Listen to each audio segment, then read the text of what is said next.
एक महिला के असली संघर्ष की कहानी। वह सिर्फ 17 साल की थी जब उसकी शादी एक ऐसे आदमी से करा दी गई जो उससे लगभग 14 साल बड़ा था। शादी के 1 महीने बाद उसे पता चला कि उसका पति शराबी है। सच्चाई सामने आने के बाद वो हर रात उसके साथ दुर्व्यवहार, मार पिटाई करता था और उसे अपनी माँ से पैसे लाने के लिए मजबूर करता था। जब वो इनकार करती तो लोहे की रॉड से उसे पीटता।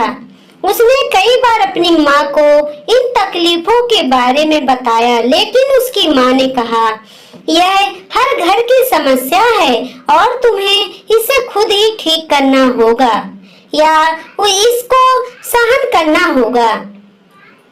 उसकी सास उसके पति से भी बदतर थी और उसे केवल 2 समय का भोजन देती थी और उसे सफाई, कपड़े धोने आदि जैसे सभी प्रकार के काम करने के लिए मजबूर करती थी।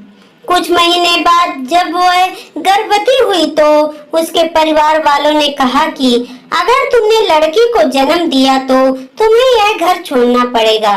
दुर्भाग्य से उसने एक लड़की को जन्म दिया। वह दिन उसकी जिंदगी का सबसे बुरा दिन था और उन्होंने उसे बुरी तरह पीटा और घर से छोड़ने के लिए मजबूर कर दिया। ऐसे में कोई क्या करेगा?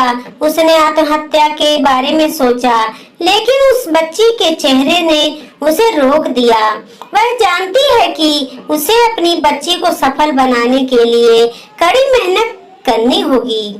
उसने अपनी सोने की बालियां बेच दी और एक पेपर कैरी बैग फैक्ट्री में नौकरी करने लगी, जहां उसे सिर्फ 1500 रुपए 2000 कैरी बैग के बनाने के लिए मिलते थे। उसे रोजाना कम से कम 8 से 9 घंटे काम करना पड़ता था।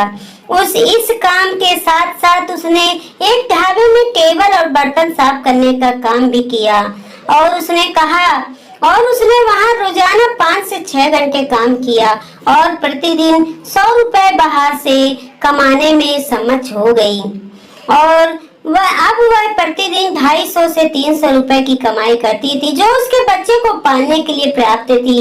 लेकिन कुछ महीनों बाद उसे पीठ संबंधी कुछ समस्याओं का सामना करना पड़ा और इसी से वह कमजोर और हो गई। इस समस्या के बाद उसे सफाई की नौकरी छोड़नी पड़ी और खिलौनों की फैक्ट्री में मजदूर के तौर पर काम करना शुरू कर दिया। इस तरह से उसने अपनी बेटी की शिक्षा का प्रबंध किया और अपने बच्चों के जीवन को आसान बनाने के लिए कई काम किए। वह जानती है कि भगवान केवल उनकी मदद करते हैं जो कड़ी मेहनत करते हैं। मैं कल उनकी बेटी से मिला और काफी खुश हुआ क्योंकि मुझे पता चला उसने हायर सेकेंडरी में 39% अंक हासिल किए और वह डॉक्टर बनना चाहती है। उसके पास अपनी बेटी के अलावा कुछ भी नहीं था और उसने अपने पति को छोड़ दिया और उसे कोई आइडिया नहीं था कि वह आगे क्या करेगी, लेकिन उसे खुद पर विश्वास था। आज का वीडियो अच्छा लगा तो लाइक, कमेंट, सब्सक्राइब जरूर कर। देखते रहिए सुषमा।